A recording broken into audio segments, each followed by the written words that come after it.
Hello दोस्तों, मैं अजय शर्मा आपका हार्दिक स्वागत करता हूं श्याम पैरामेडिकल क्लासेज के इस ऑनलाइन प्लेटफॉर्म पर। हम पढ़ रहे हैं ईसीजी। ईसीजी के अंदर हमने एट्रियल के हाइपरट्रोफी है वह देखी। जो प्रीवियस वीडियो है उसमें हमने देखा कि left atrial hypertrophy, right atrial hypertrophy और बाई एट्रियल हाइपरट्रोफी। और इसी क्रम में left ventricle hypertrophy, right ventricle hypertrophy और बाई वेंट्रिकल हाइपरट्रोफी, इसके वीडियो डल चुके हैं। हमारी कनिका मैडम ने इनको पढ़ाया है। आज हम पढ़ेंगे क्या? Atrial fibrillation. क्या? Atrial fibrillation. Atrial fibrillation. Atrial fibrillation का क्या मतलब हुआ? जो हमारा एट्रियल पार्ट है वह क्या करेगा? फास्ट काम करेगा। आज हम बात करने वाले हैं किसकी? एट्रियल फिब्रिलेशन की।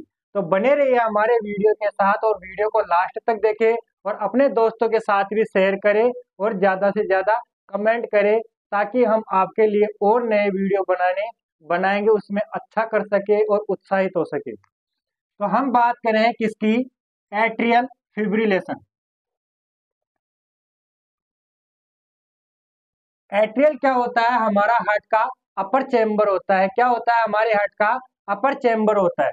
अगर हमारे हार्ट के अपर चेम्बर दोनों होते हैं, एक राइट एट्रियम और एक लेफ्ट एट्रियम, अगर दोनों के अंदर किसी भी एबनॉर्मलिटी के कारण इनकी एक्टिविटी बढ़ जाती है, इनके कॉन्ट्रैक्शन और रिलैक्सेशन की दर बढ़ जाती है, उसी को क्या बोलेंगे हम? Atrial fibrillation. एट्रियल फिब्रिलेशन के अंदर एट्रियल पार्ट की हार्ट रेट बढ़ जाती है। वह कितनी हो जाती है? Upper to 350, upper to 350 beat per minute. यह किसकी रेट हो जाती है? हमारे एट्रियल पार्ट की रेट हो जाती है। इसीलिए इसको क्या बोलते हैं? हम एट्रियल फिब्रिलेशन बोलते हैं। यह किन कारणों से देखने को मिल सकता है? इसके अंदर क्या क्या कोजेज हो सकते हैं? इसमें ईसीजी क्या क्या चेंजेज आ सकते हैं? यह सभी देखने वाले हैं हम किसमें? एट्रियल फिब्रिलेशन के अंदर। एट्रियल का मतलब हो गया हार्ट के अपर चेम्बर, और फिब्रिलेशन का मतलब होता है फड़फड़ाना, यानी एट्रियल पार्ट का बहुत तेजी से कार्य करना, अधिक दर पर कॉन्ट्रैक्शन और रिलैक्सेशन करना, यानी इसके जो कॉन्ट्रैक्शन की रेट है वह बहुत हाई हो जाती है। हम सबसे पहले बात करें जो एट्रियल पार्ट है हमारा, उसके कारण हमारी ईसीजी के अंदर कौन सी वेव बनती है? P wave. कौन सी वेव बनती है? P wave. हमारा एट्रियल पार्ट के अंदर कौन सी वेव बनती है? P wave. जब हमारा एट्रियल कॉन्ट्रैक्शन होता है या डीपोलराइजेशन होता है, उसके कारण हमारी ईसीजी के अंदर पी वेव का फॉर्मेशन होता है। अब अगर एट्रियल पार्ट ही क्या हो गया? डिफेक्ट हो गया, फास्ट कार्य करने लग गया, तो इफेक्ट किस पर देखने को मिलेगा? हमारी पी वेव पर देखने को मिलेगा। क्या देखने को मिलेगा?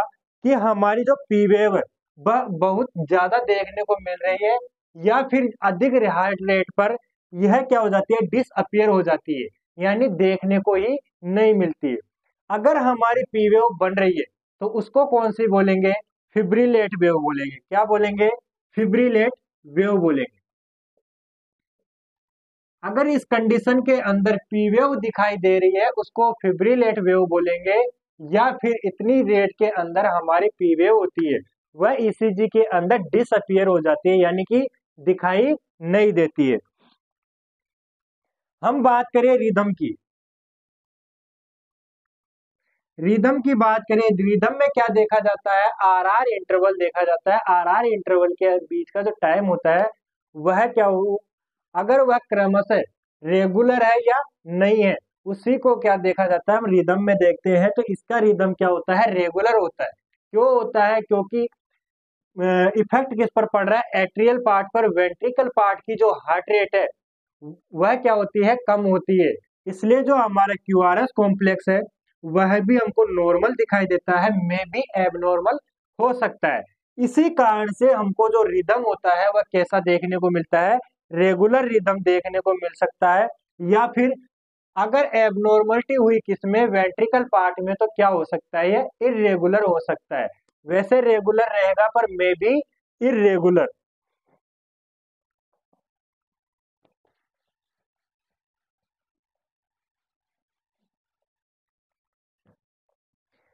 जो हमारा हार्ट रेट है उसके आधार पर एट्रियल फिब्रिलेशन को दो भागों में बांटा गया है। कौन कौन से? एक तो होता है फास्ट एट्रियल फिब्रिलेशन। क्या होता है? Fast atrial fibrillation.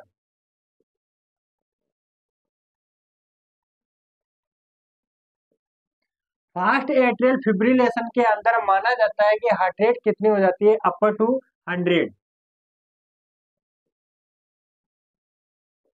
100 beat per minute. और एक होता है स्लो एट्रियल फिब्रिलेशन। इसके अंदर कितनी हो जाती है? डिक्रीज हो जाती है। किससे? 60 बीट पर मिनट से कम हो जाती है। दो कंडीशन होती है, fast heart rate fibrillation, slow atrial fibrillation और fast atrial fibrillation. Fast atrial fibrillation के अंदर जो रेट होगी कॉन्ट्रैक्शन करने की, डीपोलराइज होने की, कितनी हो जाएगी? 100 बीट पर मिनट से अपर हो जाएगी। और स्लो एट्रियल फिब्रिलेशन में कितनी हो जाएगी? डिक्रीज हो जाएगी। किससे? 60 बीट पर मिनट से। जो हमारी पी वेव होगी वह कैसे दिखाई देगी? फिब्रिलेट वेव दिखाई देगी। फिब्रिलेट का मतलब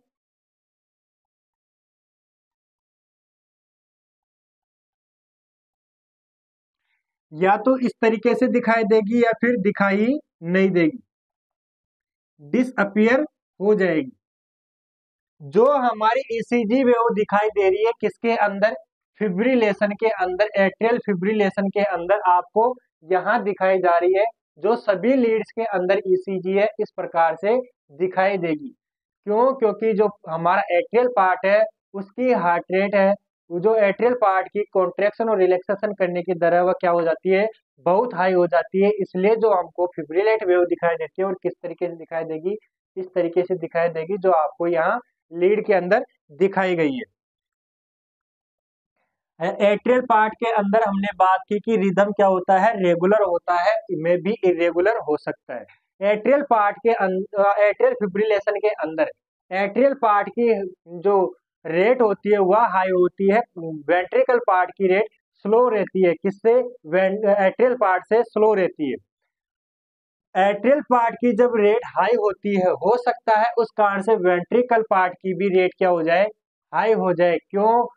या फिर और इफेक्ट हो सकता है। क्यों? क्योंकि एट्रियल पार्ट होता है उससे बार बार ब्लड कहाँ आता रहता है? वेंट्रिकल पार्ट में आता रहता है, जिससे क्या होता है? वेंट्रिकल पार्ट में प्रेशर इंक्रीज हो जाता है। उस प्रेशर के कारण से वेंट्रिकल पार्ट में एनलार्ज देखने को मिल सकता है। क्या देखने को मिल सकता है? एनलार्ज देखने को मिल सकता है। दूसरा, जो ब्लड निकल रहा है किससे? हार्ट से निकल रहा है। जो हार्ट से ब्लड निकल रहा है उसकी क्वांटिटी क्या हो जाती है? बढ़ जाती है, जिसके कारण जो हमारा एट्रियल प्रेशर है वह भी क्या देखने को मिल सकता है? हाई देखने को मिल सकता है। इस तरीके से कुछ डिजीज देखने को मिल सकती है किसके कारण? अगर एट्रियल फिब्रिलेशन हो जाए। ऐसे कौन कौन से कारण होते हैं जिसके कारण से एट्रियल फिब्रिलेशन देखने को मिलता है? एट्रियल फिब्रिलेशन देखने को क्यों मिलता है? कौन कौन से कारण हो सकते हैं? तो फर्स्ट कारण क्या हो सकता है?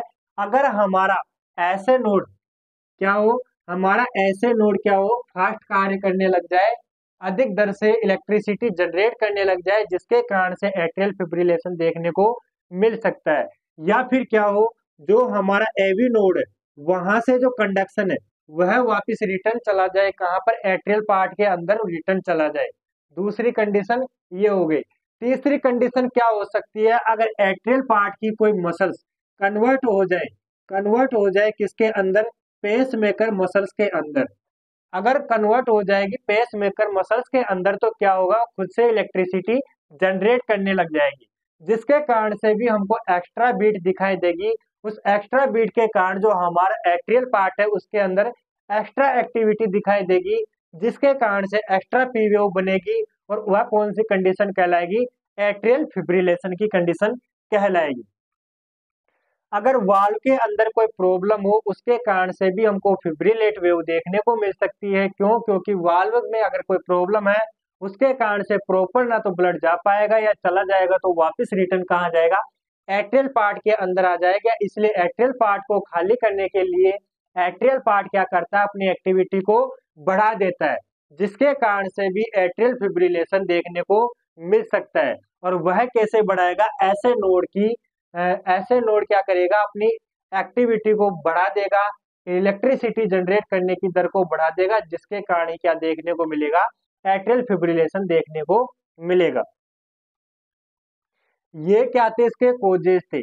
अब साइन सिम्टम क्या देखने को मिल सकते हैं, साइन सिम्टम देखने को मिल सकते हैं कि उसका वेंट्रिकल पार्ट क्या हो सकता है, एनलार्ज हो सकता है, और एट्रियल पार्ट फास्ट कार्य कर रहा है। इसके कारण से हमको ऐसा लगेगा जैसे हमारे चेस्ट के अंदर प्रेशर बढ़ रहा हो, हार्ट का क्या हो, प्रेशर बढ़ रहा हो। दूसरा, हमारे चेस्ट के अंदर क्या देखने को मिल सकता है, पेन देखने को मिल सकता है। तीसरा, हमारी ब्रीथिंग प्रॉब्लम देखने को मिल सकती है। क्या देखने को मिल सकती है, ब्रीथिंग प्रॉब्लम देखने को मिल सकती है। ब्रीथिंग प्रॉब्लम क्यों हो सकती है, क्योंकि जो हमारा एट्रियल पार्ट है उसकी एक्टिविटी गड़बड़ाने के कारण से जो हमारा रिटर्न है, कौन सा, जो वीनस रिटर्न है, जो लंग्स के पास जा रहा है, वीनस रिटर्न है, वह क्या होगा, वह भी डिफेक्ट हो जाएगा। उस डिफेक्ट के कारण से ही हमारी क्या होगी, ब्रीथिंग प्रॉब्लम होगी, ब्रीथिंग लेने में प्रॉब्लम हो सकती है। दूसरा, हमारा जो हार्ट रेट है वह बढ़ गया, जो हमारी पल्स रेट है वह बढ़ गई, इंक्रीज हो गई। जो हमारा ब्लड प्रेशर है वह क्या हो जाता है, इंक्रीज हो जाता है। ब्लड प्रेशर इंक्रीज होगा तो हमको एंजाइटी जैसी समस्या देखने को मिलेगी, चक्कर आने लगेंगे, डिजीनेस देखने को मिल सकता है। अब हम बात करें कि जो हमारा एट्रियल फिब्रिलेशन है उसको कितने भागों में बांटा गया है, 3 भागों में बांटा गया है।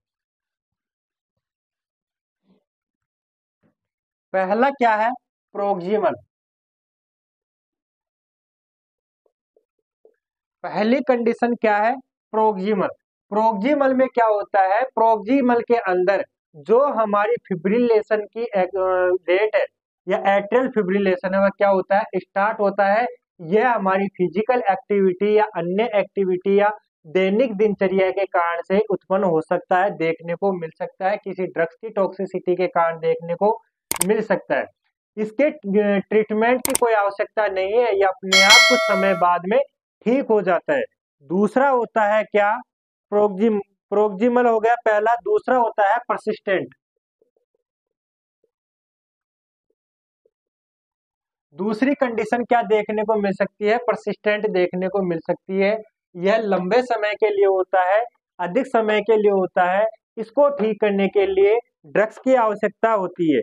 इसको ठीक करने के लिए क्या होती है, ड्रग्स की आवश्यकता होती है, जिसके अंदर हम केमिकल ड्रग दे सकते हैं या इलेक्ट्रिसिटी दे सकते हैं।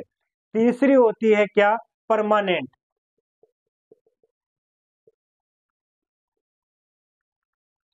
परमानेंट परमानेंट कंडीशन में क्या होती है, परमानेंट कंडीशन के अंदर जो हमारी साइनस रिदम है, यानी ऐसे नोड से जो इलेक्ट्रिसिटी जनरेट करने की दर है वह अधिक रहती है और वह लगातार देखने को मिलती है, वह परमानेंट हो जाती है। इसको किसी ड्रग्स के द्वारा ठीक नहीं किया जा सकता, यानी ये कैसी प्रोसेस होती है, इरिवर्सिबल प्रोसेस होती है, यानी वापस हमको साइनस रिदम वाली कंडीशन देखने को नहीं मिलेगी, नॉर्मल हार्ट रेट देखने को नहीं मिलेगी। तो ये कंडीशन क्या थी, जब हमारा एट्रियल क्या हो, फिब्रिलेट हो, हमारा एट्रियल पार्ट अधिक दर से कार्य कर रहा हो, उसकी रेट बढ़ जाए, उस कंडीशन के अंदर हमको ये समस्या देखने को मिल रही है। और ईसीजी वेव के अंदर क्या चेंजेस देखने को मिल रहा है, पी वेव की जगह कौन सी वेव देखने को मिलेगी, फिब्रिलेट वेव देखने को मिलेगी, जिसकी फ्रीक्वेंसी क्या हो जाएगी, अधिक हो जाएगी, और एम्पलीट्यूड क्या हो जाएगा, कम हो जाएगा। अगर हमारी रेट अधिक हो रही है तो पी वेव क्या हो जाती है, डिसअपियर हो जाती है। तो दोस्तों, आशा करता हूं कि जो हमारा ये वीडियो रहा है एट्रियल फिब्रिलेशन का, आपको अच्छी तरह समझ में आया होगा। और इसी तरह से नए वीडियो के लिए आप फॉलो करें श्याम पैरामेडिकल क्लासेस के इस ऑनलाइन प्लेटफॉर्म को, सब्सक्राइब करें और चैनल को अधिक से अधिक लोगों के साथ शेयर करें, ताकि जो आपके दोस्त हैं उनको भी इन पैरामेडिकल की वीडियो का लाभ मिल सके। और बने रहिए हमारे साथ। धन्यवाद।